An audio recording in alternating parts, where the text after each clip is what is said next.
we have this new segment called The Best of Humanity.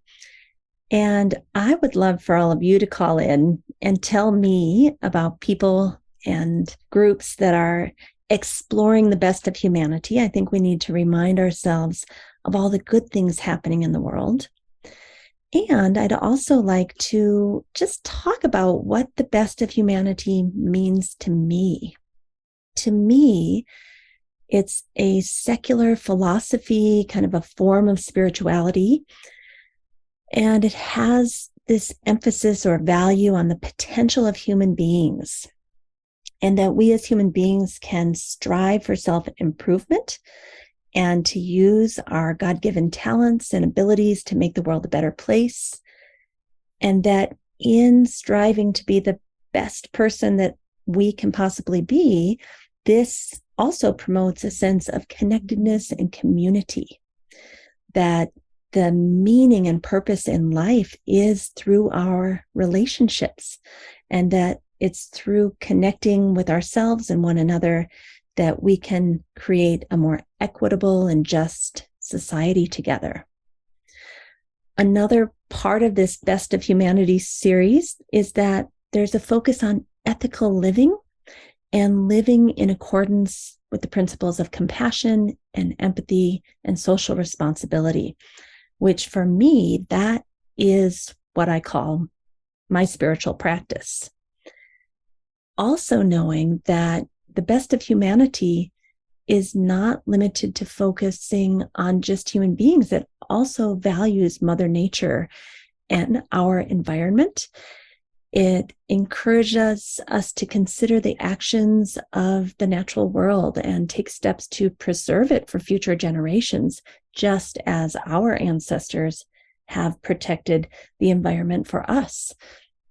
And that it is our job moving forward to protect it going forward, because we see the interconnectedness of all things. So to me, the best of humanity is pointing out all the ways that we are living in spiritual alignment, that we are emphasizing the value of human beings, connectedness, community, and ethical living, and working to save the planet. So if you have someone that's making a difference in any of those areas, feel free to basically elect them to be our best of humanity, and we'll talk about them for a couple of minutes on the program. Today on the podcast, I have the pleasure of speaking with my colleague, Neeta Das McMurtry. And Neeta was formerly a radio and TV journalist who basically says the connection between her former career and being a yoga therapist is that she helps people articulate their thoughts with comfort and ease. And as you'll see in this interview, articulating your thoughts with comfort and ease doesn't just mean verbally. It could be somatically articulating your thoughts, not even to an outside reference point like a yoga therapist, but even to yourself. That exploration of what's going on inside of us each and every moment, and learning to connect with that to form a sense of well-being or acceptance or whatever is emerging. One of the things I love about Neeta and her communication style is that there's a lot of wandering and wondering. She doesn't claim to have all the answers, and in fact, admits there are no answers. We are here to be in this exploration that we call life, with one another, connecting. So what you'll hear in this interview are not answers, but rather a lot of questions. And one of the things that Neeta said before the interview that I wrote down, she said, we're doing the best we can. We're growing and we're changing. We don't need to have the pressure to be this perfect version of ourselves. And when she finds herself wanting to show up with that image to be the perfect version of herself, which doesn't exist. One of the things that comes up for her, and I think a lot of us can resonate with this, is if we are having that many expectations for ourselves to show up in a certain way, what expectations are we having for everyone around us, including our children? That's a really interesting meditative thought, if you ask me. Another thing that she and I discussed before we got online that wasn't part of the interview, but I think is worth connecting with and contemplating, and that's why I'm sharing it with you. She said, I can't remember who said it, but perfection and death are similar. And I went and started doing some research and found out that we think this is Pema Chodron, the Buddhist nun who said this. That's where I'm seeing it on the internet. But Neeta said, the aliveness is in the journey. By the time you perfect something, that's when it's over. That's when the death is here. The aliveness is in the journey. Have you ever thought about that? That you're working so hard to show up perfect so people will see this image of you that you want them to see and maybe you perceive they want to see. And in that, it's over. There's no aliveness there. I see this all the time. But when someone's really okay to relax into who I am right here, right now, imperfectly, showing up, doing the best I can, but knowing that I'm disappointing people and myself, even though I've set goals and I'm working towards them, and I couldn't work any harder if I tried, but ultimately I'm flawed and you're flawed. And we will disappoint ourselves and others. That is where the aliveness of life is. And what's interesting is most of us are trying to escape that. We're trying to escape the one part of life that's worth living, the aliveness that's so, so beautiful. We don't want to be there. We want to be where death is, where the perfection is. That could be a whole meditation. So there's so many jewels that Neeta brought to the surface for us to explore today. Those are just two of them that she and I talked about before the conversation online started. But I think you'll enjoy this if you're going for a walk, or maybe having a cup of tea, or maybe you want to get together with a group of friends or colleagues or your training program and listen to this beautiful, deep conversation with the wanderings and the wonderings, and then have kind of like a book club conversation on your own afterwards. Or send this podcast episode to a friend, have them listen, and then go for a walk and talk about it. We hope that this podcast will inspire the aliveness in you, the imperfection in you, the wanderings and the wonderings. All right, let's go talk to Neeta. Welcome to the Yoga Therapy Hour podcast. My name is Amy Wheeler, and I'm your host. We are so happy to tell you all that's happening in the world of yoga therapy. And we love to find guests from all over the world so that we can share and learn and grow together. Please nourish yourself, take time for yourself, and really relax into listening to the podcast.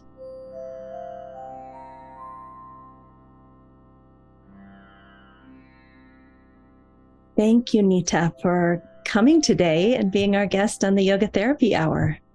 Thank you, Amy. It's my pleasure. So, Neeta, you have your own podcast called Ask Me About Yoga Therapy. And I would just like to understand how you came from communications. You know, you're in TV, you're in radio, you're a journalist, and then you took a 3-year yoga therapy training with the lovely Ann Pittman and Cassie Kitt at Embodied Yoga Therapy in Ontario, Canada. Like, how did those two things come together? I see it coming together in your podcast, is why I bring it up. But how did that happen, that you came from communications world into yoga therapy? Oh, yeah. I do feel like that broadcast piece was a long time ago. And at that time, I went into it, I'm very curious about people's stories. And in that work, there are some similar skills that allow people to feel comfortable sharing their world with you. And that's maybe a through line. The difference is then you take that story, and sometimes the parts that were more interesting to me or most meaningful to the person are not always the parts that the news industry that I was working in were necessarily interested in. So that was sometimes troubling. Then motherhood stepped in. And so then my communications work was not so much off air, but I would sort of be hired by people to help share their health research or communications under their terms, which was also really interesting because you end up co-creating at that point. So what is it you want to say? Who do you want to say that to? And how do we? So there's a bit of a through line there.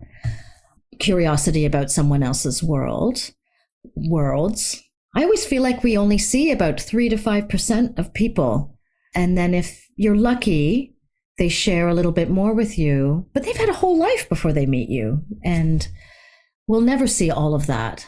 And then that takes me to yoga therapy. You know, I was just thinking about this in a really deliberate way at the beginning of this year where because so much of the year has passed, what is it, mid-January? I always feel like there's already been some new things coming my way where I thought one of the things that's really surprising me in the yoga therapy work is that I come in with the same curiosity, but unlike my previous communication work, I don't really necessarily need them to tell me their story. That it's different, I think, in that I can be curious and support them being curious about themselves.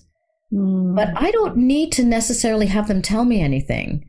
That moment, and I'm sure you've seen this, where people are, oh, I just noticed this thing about myself, or I've never noticed this about me before, is good enough. And whether or not they feel compelled to share that with me I'm not attached to that. What are your thoughts around that? Well, I think you and I share this love of one of the main mechanisms that makes yoga therapy so special and actually makes it work inside of people is this idea of self-assessment, that we've got these beautiful tools from the ancient teachings of the gunas and the doshas and all of these really interesting ways to look at the world, but also to look at ourselves. And the person themselves is understanding their gunas much more deeply than we could ever understand what we think we're seeing. As you say, we might see 3 to 5% of what they're willing to show us. So that idea that you wrote in something you had written to me a few days ago about self-assessment as a healing tool, that's one of the biggest messages I want to get out there about yoga therapy. What else do you have to say about that? Well, I guess I've been wondering a lot about whether that process alone is maybe that moment of ananda. It's that delight where they're actually listening to themselves in a new way. And it's different from some other modalities, I guess, where in other therapeutic modalities, they sort of have to talk about it and tell us about it. And then the professional will tell them, well, this is what you have. Whereas I think I was writing to you, I feel almost more like a yoga mat where we are this regular place where someone will land. And in yoga therapy, that landing is kind of one-on-one in whatever feels safe or appropriate for that person. And we hold the space and maybe make some gentle suggestions to explore. And then whatever they find is theirs. And it's different from other communication work in that I'm not shaping it for them. I'm not telling them where it goes. And you know what? I'm curious if you felt this as well, is that so often we'll move in a particular way that arose based on what they brought that day. And then they'll have these insights about themselves that they may or may not say. Sometimes it's this sigh and you can feel that something is happening for them or something has changed. Or sometimes they'll just say, oh, you know what? I've decided that this way of moving is better for me than that. Or sometimes it's, I want to make this adjustment in my life. And I'm not telling them that. It's funny. I feel like that's also the most important thing about having peers in this work, because there are moments where I feel a bit crazy. I'm like, is this really happening? This is quite amazing. It's so subtle. It's so subtle. I mean, as you're saying, you're creating this hopefully safe container for them to explore the deepest layers of their own being. You're listening, but you're also modeling for them how to listen to themselves. And it's so subtle that you could even have a client that looks at you and says, what are we doing? What am I supposed to be doing? Tell me how you want my arm, or where do you want my leg? And we're trying to say, here's a technique or a breath work, and I want you to explore that. It's such an interesting thing. It's very empowering, but I find that people who aren't really at that level of refinement within themselves and their own mind are looking for the external, now do this, now do this, now do this kind of instruction. Oh, sure. This term probably projects my own bias in life, but I call it good student syndrome, where we are trained to say, okay, well, what's the right answer? What's this? And it is at odds with, we're at this moment in healthcare that is patient-centered, and people have to make a lot of decisions about themselves. Even things like, this healthcare provider supportive? Are they hearing my questions? Or they're given by lots of supportive healthcare providers, this is your menu of options. And the more complex your care, the more you have to have the skill of, is this working for me or not? And then how do I proceed? And what do I ask for? And how do I advocate? And not everybody has someone to do that for them. And so remembering to track yourself and listen to yourself more than in the story we have in just our brain area of, this is the appropriate way to behave, more just, when am I allowed to say, I feel like behaving badly because something isn't working, but I can deliver that in a more skillful way. I feel like our work is more important that way, to help people get there. I don't feel like I'm making sense already. Well, I love that. I love that, because that's what this podcast is about, is exploring together and a co-creation moment by moment. Of course, we have some things that we might want to touch on, or maybe not.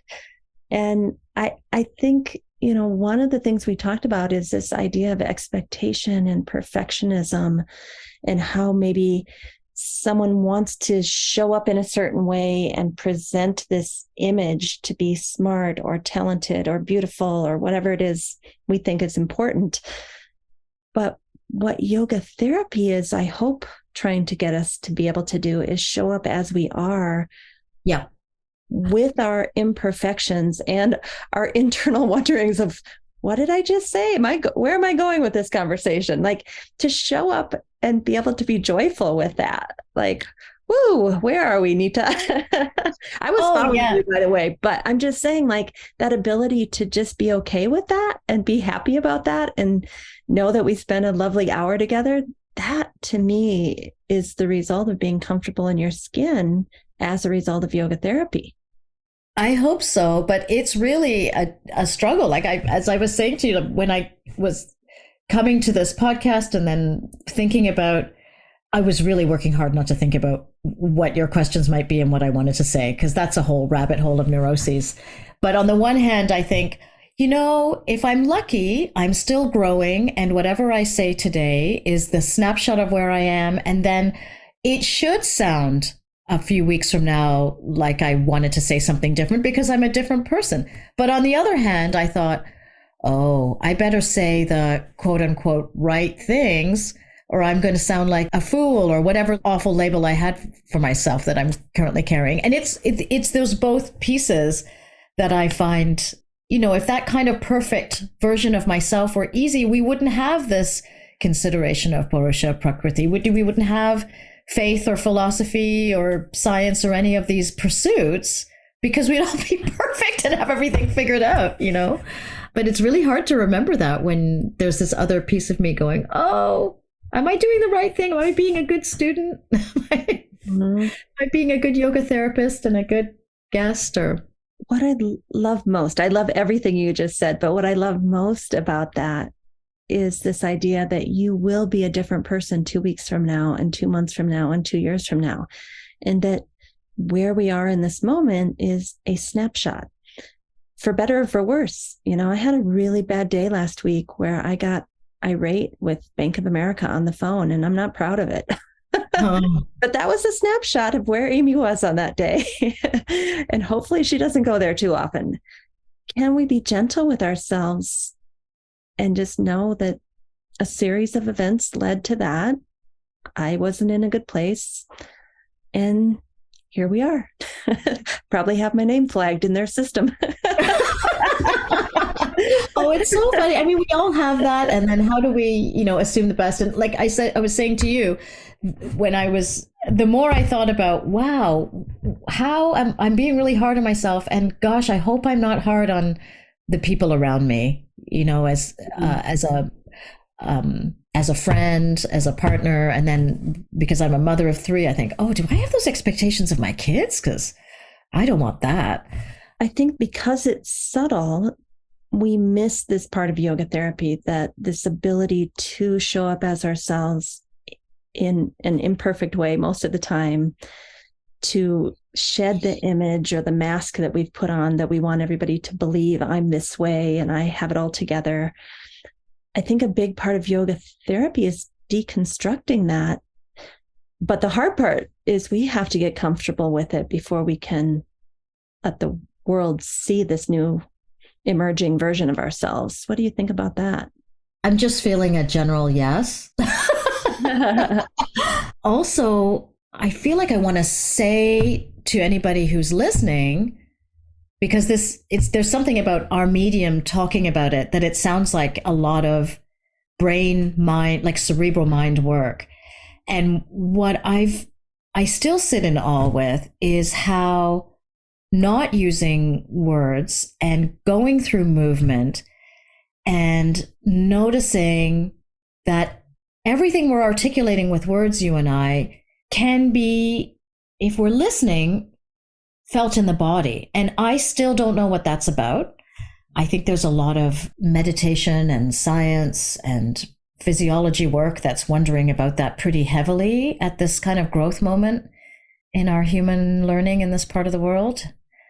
And I think it's fascinating that a lot of philosophies, whether it's yoga, various cultures, have been wondering about this for a really long time. Like, how is it that we can find creative ways of moving, whether it's dance or some kind of asana, or my favorite, kind of rolling on the ground, and then notice that, whoa, I'm holding a pattern here. Over the course of practicing and listening, we can trace that to link to everything else. It's like we're water balloons, is often the metaphor I use with clients, is that, how with water balloons, you can push one part of ourselves, of that water balloon, and it has repercussions everywhere. And you can look at that in just the physical, but then you can look at that in terms of when there's a physical holding, how that can impact other koshas. To use our yoga language, it can reflect if I'm in a bad mood, there's a good chance my shoulders are up to my ears. It's just interesting to me how these link up. It's like our body's a journal for everything else in our life. And I'm still, I feel like I'm on the learning edge of this all the time. Every time I experience this with people, with my own practice, and I don't have an answer for it, but it's just amazing how it's all together. Well, you had written on your website, which I'll show at the end of the show for those people watching on YouTube, you wrote, communication includes the entire body. I don't know if you remember writing that. And I think that's what you're saying. And the words that I try to use for these subtle concepts we're talking about, I call it embodied mental health care. It's kind of a term I tried to coin, that mental health is not in your head.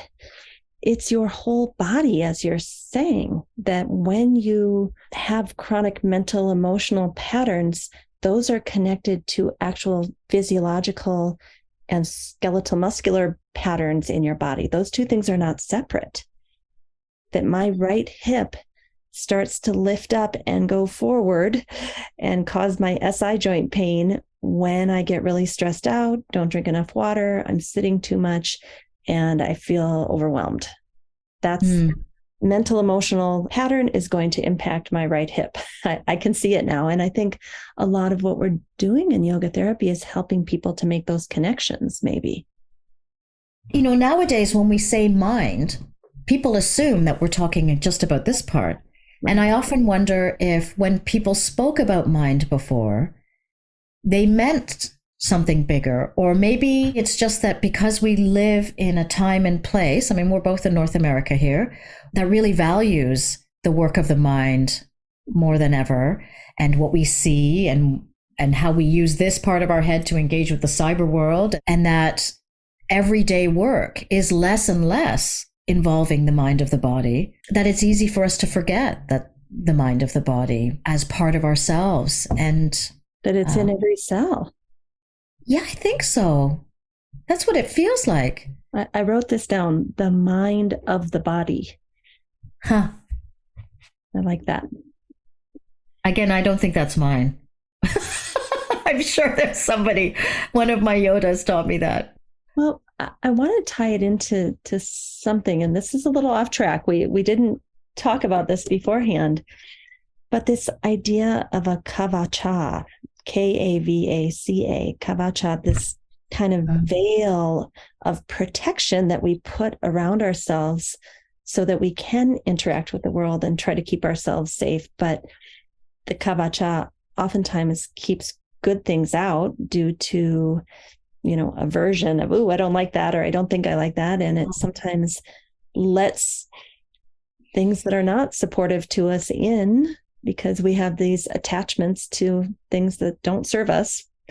And I'm just wondering how that might even fit into this discussion of exploring on the yoga mat through our bodies, communicating with our own bodies. I don't even think most people realize they have this shield or veil of protection around them, So even using yoga therapy to explore the mind, explore the body, but also how am I interacting with the world outside of me? And how is my kavacha keeping me safe or maybe isolating me? I think that's interesting too, how we interact with the outside world, which goes back to your first career of being a communications person. Yeah, I know. As soon as you started describing that, I thought of a membrane. And because we were talking about cells earlier, the membrane of cells as well. And I love that you introduced the idea of the outside world. I often try and name that deliberately with people, that our well-being is linked to our ecology and our world around us. I feel like my words are going to sound a bit stronger than I mean them to, but there's a risk, I think, of thinking of therapy and our well-being as being a function of the work we do on ourselves. I think it's important to think about the work we do in relation. We have that as a very intentional thing in the practice of yoga therapy and yoga in terms of seva, that if it's just the all about me show, that's just as isolating as some of the modern negative attributes we have in people, like self-absorption and selfish and only ourselves. And that doing therapeutic work with only considering ourselves, I wonder how therapeutic that will actually be unless we remember that wider piece. And that kavacha, the membrane of cells, is only as healthy as its engagement with the world outside of it too. This is a really malformed thought, so I appreciate your generous nodding. We're just wandering together today. Anybody who knows me is like, I'm kind of speaking stream of consciousness, and it's a little malformed. I haven't thought of the logical conclusion of that, but that's kind of where my head is going. And well, let me tell you what one of my beloved teachers from the Krishnamacharya Yoga Mandiram, Nritya Jagannatham, speaks of. She said that yoga/yoga therapy was originally in the culture, the Hindu culture, not necessarily the Hindu religion, but the culture of, we are here to protect one another, to have a safety net, to care for one another. And within that context, yes, take care of your mind, body, and spirit so that you can be a good member of society and contribute to society. And she didn't say this because she's much more diplomatic, but I'm going to say it. Somehow we took all these wonderful pieces of self-care and self-awareness, self-actualization, and brought it into a capitalistic society where it's now a commodity to feel good for me. And there isn't necessarily this expectation that we're going to use that well-being to be a productive member of society that takes care of all, and especially the least among us. So how does that sit with you? Oh, I love how you named that. It is something I wonder about a lot. And it reminds me of, there was just one simple thing my mom used to always say, which was there's a little story about a bird and it being thirsty and all the time. And she would say, it doesn't matter who comes to your door. You always have to offer them water and food. But there's this built-in, it's just a simple thing, but my family of origin is Bengali Hindu, and I don't think it's exclusive to that. I think a lot of cultures have this basic, necessary community care, generosity piece. And as soon as you started speaking of that, I said, oh yeah, this is why she would always tell, when you can hear these lovely broken record rememberings of your parents that shape your value system now, including always driving back and double checking the oven. I do that still too. Mama lives them. Yeah. But yeah, it's funny that when we take any kind of, I think, a spiritual practice and just pretend it's not spiritual anymore, because that's not fashionable, and just take out the pieces that are commodities like that, then we can miss the bigger picture, that it's not an individualist project. And I think there are a lot of people who have named the troubling piece of capitalism can do that because it's individual driven and commodity driven, that these things have gotten lost in yoga. And I think we were talking about this too, is I think that we, not the royal we, you and I, but that can sometimes be the trouble of when I'm in Canada, yoga therapy and its inclusion as a healthcare option is behind that of the States, and that it's not automatically part of interdisciplinary care. And people are still learning about what that is. And I think for lots of good reasons, people hear the word yoga and are very concerned about what that means. Especially a lot of healthcare professionals, they are very concerned about, well, what does a yoga therapist bring to the table? Are we going to have to remind them to be responsible? And they just don't know what our education background is. And it's a shame that something really can be such a helpful thing. There's a little bit of fear or concern around it. Apprehension maybe is a better word. I completely agree with you that taken out of its spiritual context, what are we really doing? But like yoga, even spirituality has all these strange connotations. Like, I was looking for a better word than spirituality the other day, because I feel spirituality has been co-opted and it no longer represents what we do. And the word that I came up with from the Greek and Roman times is humanism, that you are working on your own self-awareness, self-actualization as part of a community, so that we can all work together to be happier, healthier, more prosperous, more self-aware. But I hate to use the word humanism, because now we're going out of the Indian culture into the Greeks and Romans. Like, I can't find the word that I need to describe the container with which we work. And then additionally, I think so many of us are worried that healthcare will say no thank you on spirituality. We don't want that. We don't need that. And I am starting to think that may be our way into healthcare, because a lot of the other modalities like PT or OT or psychology have kind of claimed their territory. But nobody's talking about spirituality in a secular spirituality, right? Where you could be any religion you want, or atheist or agnostic, but there's still spirituality. And so I've been really playing with this idea that maybe that's exactly what healthcare needs. And we should put our stake in the ground there. And Matt Taylor believes this too, or at least he did a few years ago, that that's the missing part of healthcare. And that's what we are really great at. Do you have any thoughts about that?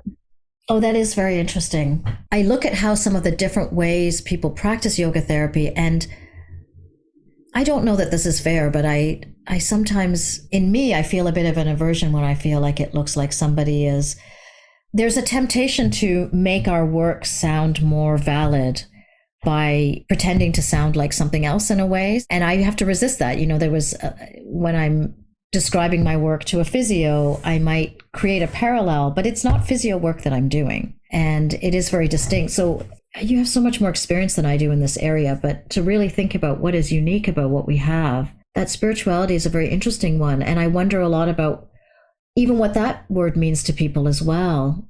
When I think about healthcare, I almost think of these very good PTs and OTs and doctors and nurses and specialists as these very powerful bricks. But I think of yoga therapy as being that little mortar in between that can potentially travel with the patient and help them remember who they are in this journey. What is it that they want? What is their community? What is it they're carrying with them as they learn from all these different, super important, respected, honored, caring other bricks in their landscape? This is like a terrible way to pitch this practice, though, because people are like, what, do you want to be cement? Like, what is that? I don't think I'm the best person at pitching the elevator pitch for this work. But first of all, we are all struggling with the elevator pitch because there's so many facets to the work that we do. But I love what you're saying, that we are like the little mortar between everything else that can hold it together and have patient-centered healthcare and have people staying in touch with their values and their needs and their desires and help them come home to self while they're on this healthcare journey. I mean, as we were talking about just a few minutes before, my cancer journey started last May and now it's January.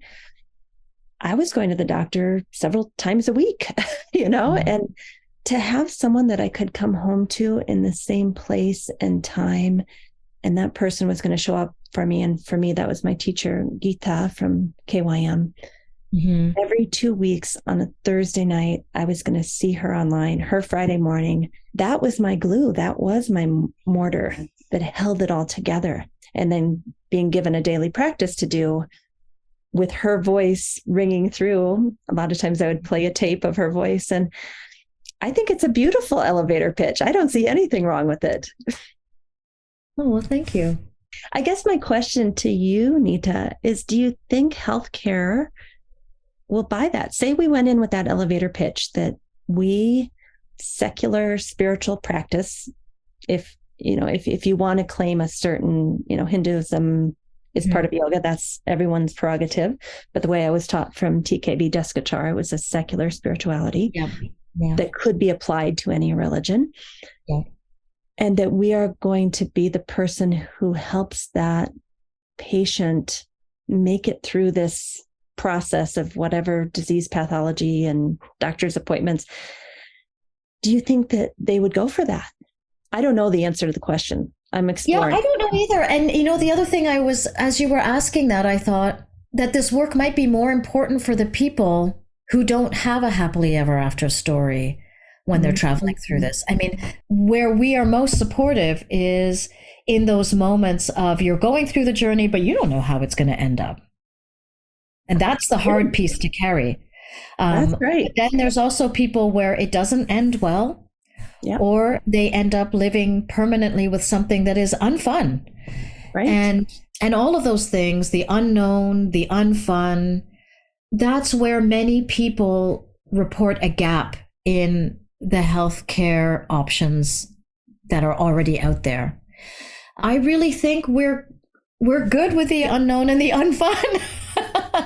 And that's our specialty. And I think that it's a really important consideration that we talk about it. We have a language and tools to examine that clearly, not because we have an answer, but because we can hold that space when people are like, this is ungood, this is unfun, I don't want to hold this on my own. And there's something about the architecture of how we've built society that people feel more alone than ever. That because people used to go to whatever temple or church on Saturday or Sunday or Friday. I don't know if everything is on a weekend, actually. And they would be seen by others on a regular basis. And somebody else could say, whoa, you look different, which could be good or bad or anything. But now we have to create these little practices until we organize community again.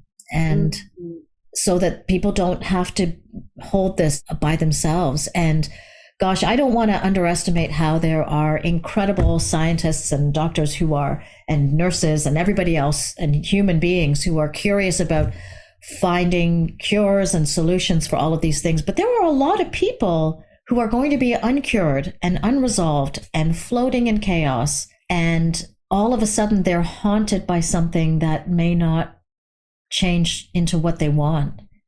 And it doesn't have to feel that way if they have, hopefully, people like us to come to.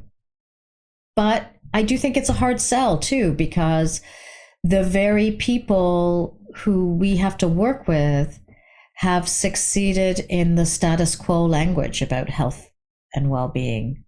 And I wonder what it will take. I mean, there is a lip service to biopsychosocial spiritual. That's right. But I don't, if people aren't living it themselves, I don't know that how they can see it. So there's sometimes I wonder if there was a way that I could go in and regularly offer a practice to healthcare providers and say, you're doing a lot. Like, can we experience something different and see how that affects your approach? That's a potentially arrogant thing to say.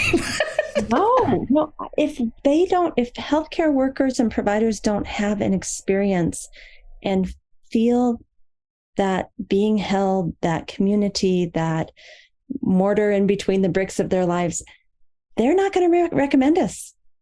Because, I want to read what you wrote. Do you mind if I read what you wrote? Oh, gosh, I had asked you, cringe, but where do you see the field of yoga therapy headed in the next 5 to 10 years? And you wrote, I wonder about this a lot. I'm skipping around a little bit here, but you said, from my small experience, it would be a shame if yoga therapy became yet another prescriptive healthcare modality. Our philosophical roots allow for something different. Maybe we offer a way to experience all the variation and unpredictability of the world without losing ourselves completely, especially when things go horribly wrong. 5 years ago, I would have thought healthcare would laugh at that and be like, okay, whatever, you new age fruity people. But they're suffering now, and COVID is not going away, and the systems are breaking down. I think they would be willing to listen to that now. Help your people sit with their suffering. Nice pitch. Yeah, that's good. We can help your people sit with, Let's both write that down.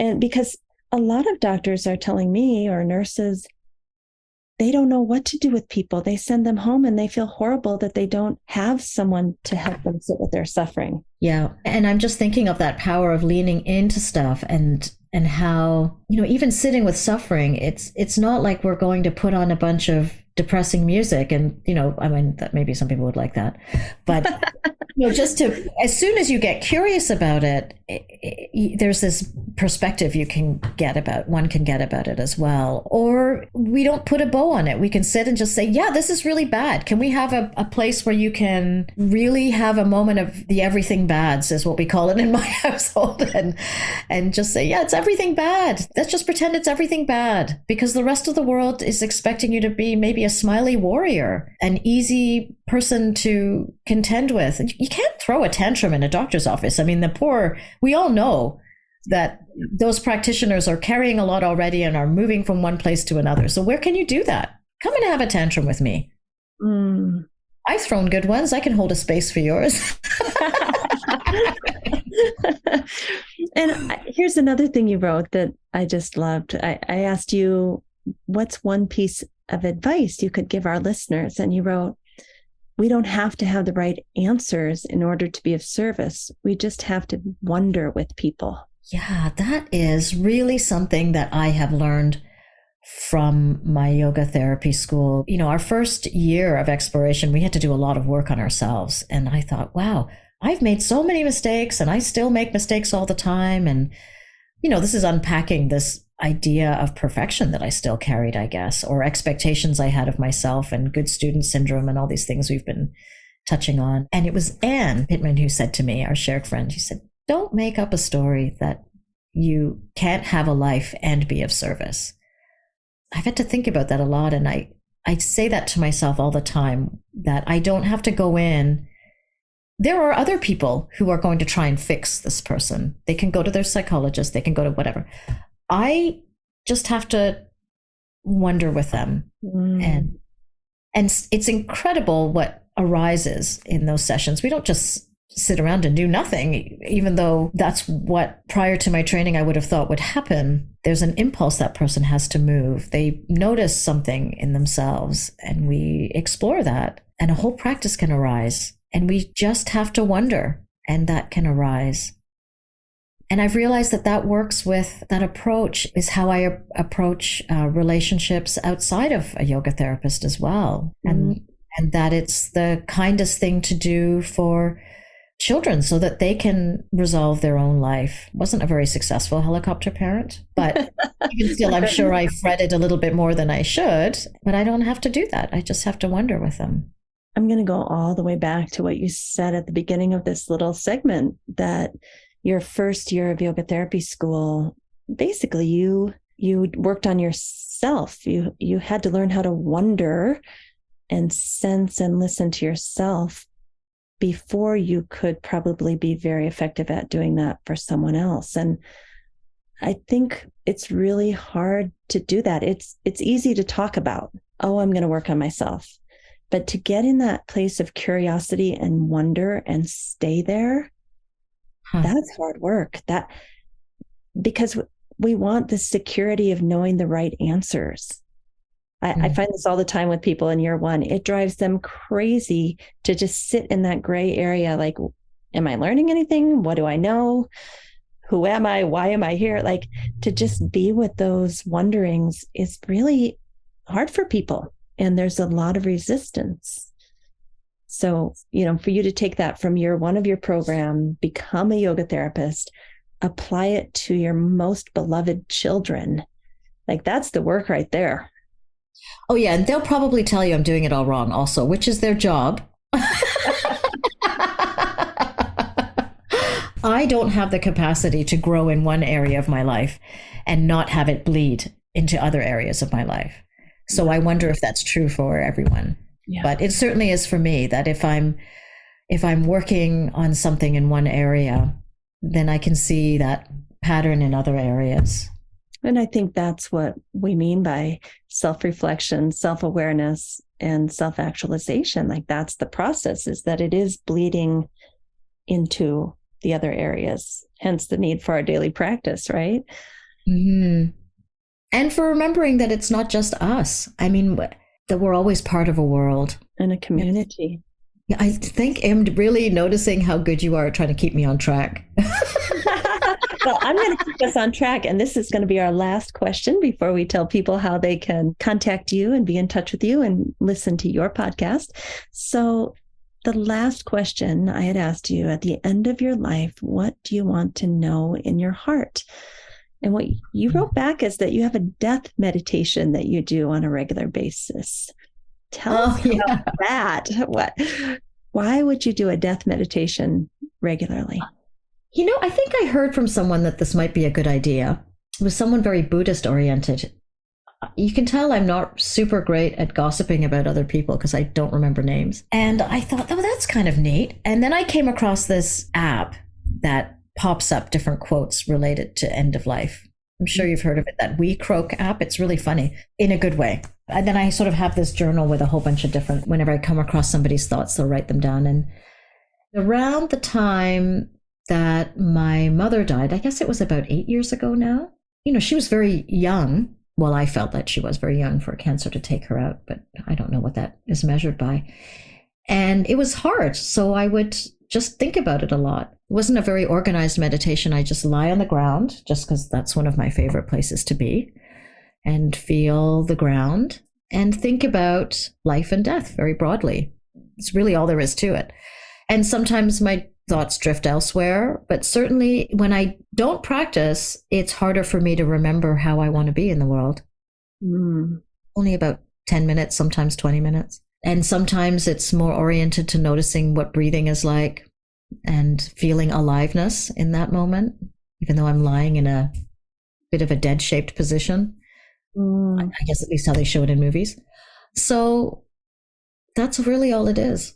And it really does help me proceed with patience, because I hadn't realized that when you see your mother die at an age that I certainly plan on sticking around longer than that, that rushing feeling, I carried it more than I thought.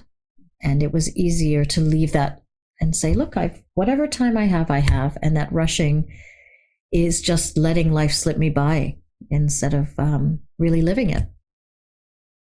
Which sounds like I've perfected that, and I haven't, but it is funny. Like, that's an interesting practice for me too, is how do I stay present and move fast at the same time? Like, how can you, those are not things that we typically put together in this space. Yeah.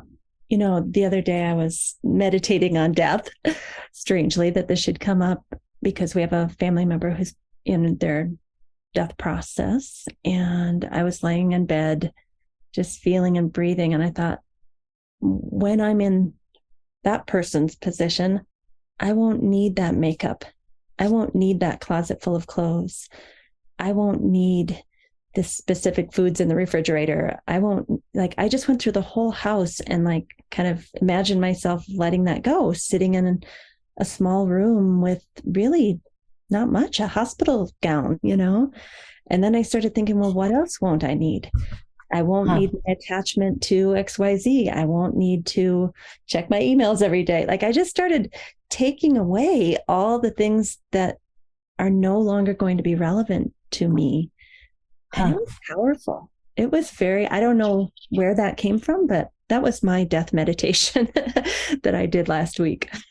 Yeah, that's a good one. I'm just looking up here. There's another quote I came across where you were saying something about the only thing you have when you die is your mind, which was actually what made me start wondering about how they define that word mind, to take us back to the beginning there. Yeah, I mean, that's one of the things that having a meditation like that does for me regularly too, is that I lie there. And of course, I always have this moment where there's all these vrittis. And before I start to worry about making meaning out of them, all these fluctuations in the mind, I guess, is one definition of that, vrittis. I can very quickly look at them and say, I don't think that they really matter that much to me. And that makes life a lot easier. I mean, it's amazing what we decide really, really matters. Making sure I get my hug in with my kids, or making sure I send a message out to at least 3 of my friends in a day, just even if it's one sentence, like checking in or something like that. That matters to me. Yeah. Or something else. I don't know. Yeah. Neeta, I feel like we've had a lovely conversation, almost like we've had tea together at a coffee shop. Oh, I hope we do one day. That's a really nice idea. I know. I hope so too. Well, now between you, Ann Pittman, Cassie Kitt, you're all up there, Helene Corvette. I mean, I'm motivated to come be with you all. So, yay, Canada! So tell us just a tiny bit about your podcast. It's a little different than this podcast, although it's also on yoga therapy. Oh, yeah. I feel like it's a very misleading title. It's called Ask Me About Yoga Therapy. And a friend of mine called me out and said, no one's asking you that. You're asking other people because you're confused, right? And I said, yes, pretty much. So among the lovely guests are you. And we talk about, well, oftentimes at the moment I speak to a person, there's a specialty or a specific curiosity a person may have, but we just talk about yoga therapy, and as you may have guessed, a lot of other tangents, because that's a bit how I roll. And we actually have, every now and then I might have a guest who is not a yoga therapist. I think Michelle C. Johnson was one. Or there's my friend Tracy Barrell, who is, oh, maybe she almost is a full yoga therapist now and no longer a student. She's getting close. And so I hope people enjoy that. It's a shorter piece than your lovely work. It's a little bit of wondering.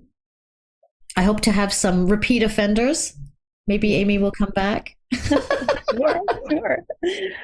And is there any way that people could work with you, especially if they don't live in Ontario? If you've piqued their interest, do you do online or is it mainly? Yes, I do online as well. That same website, askmeaboutyogotherapy.com, there is a place where one can reach out and connect. And I have really been surprised, and you were one of the people who really reminded me of this, of how effective Zoom work can be. I went into COVID thinking, oh, how hard it'll be to connect with people over Zoom. And then I got used to it pretty fast and found that it's very supportive because people don't have to get in their cars and come and meet. And yeah, especially for people who have chronic pain or, severe illness, or maybe they are close to their dying process. I think there's a lot of people who it's actually more beneficial to be online.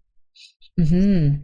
I love that you busted that open for me. And I have some clients who are in a different country now. Right. I mean, not just the States. That's ridiculous but across the pond in different time zones. And it still somehow works. It's amazing that it still somehow works. Humans can adapt to anything. Isn't it wild? We are amazing. Okay, Neeta. Well, thank you so much for being with us today. It's been such a pleasure to speak with you. And if there's any last words of wisdom, you can share them. Otherwise, we will say thank you. And thank you. This has been a real honor, Amy. And I'm always delightfully disarmed by your generosity and the space you make for people and your leadership in this area. So thank you very much. Thank you. Shanti. I'm feeling very sattvic after my conversation with Neeta. One of the most beautiful parts of the conversation for me that is really alive inside of me is this idea of what is it that we bring, especially to the healthcare setting, that will meet the pain points of the doctors, the nurses, but also the clients. What are those pain points that they're struggling with, such as, this is really difficult, I'm in pain, I'm suffering, I don't have a community to share my suffering with? That's a huge pain point. I remember being the daughter of a Lutheran minister, and like clockwork, every Sunday morning we went to church and then had coffee hour. And what did people do at coffee hour? They came, they got their little piece of tasty treats and maybe 2 or 3. They had some coffee and they sat for an hour talking to their friends about what was going on in their life and where they could use support. And maybe somebody was going to bring over a casserole that week to make it easier for them, or pick their kids up from school to give them a day to do whatever they needed to do, or take care of their cat. Like, that was part of the fabric of the community that I grew up in Iowa long, long ago. And I really think many of us have lost that, whether we're not in contact with our family of origin, but also our community. Do you know your neighbors? Do you sit with your neighbors? My husband and I often talk about we have to get this outdoor patio ready with the fire pit where everybody in the neighborhood knows they can come over and hang out on weekends. That's one of our goals going forward during COVID times, is to have the fire pit ready. For this reason, how do we share what's going on within us, especially the things that are really difficult and we're suffering with, and we don't have an outlet, and not everybody wants to go to talk therapy? Is that enough? If we presented that, would healthcare want that?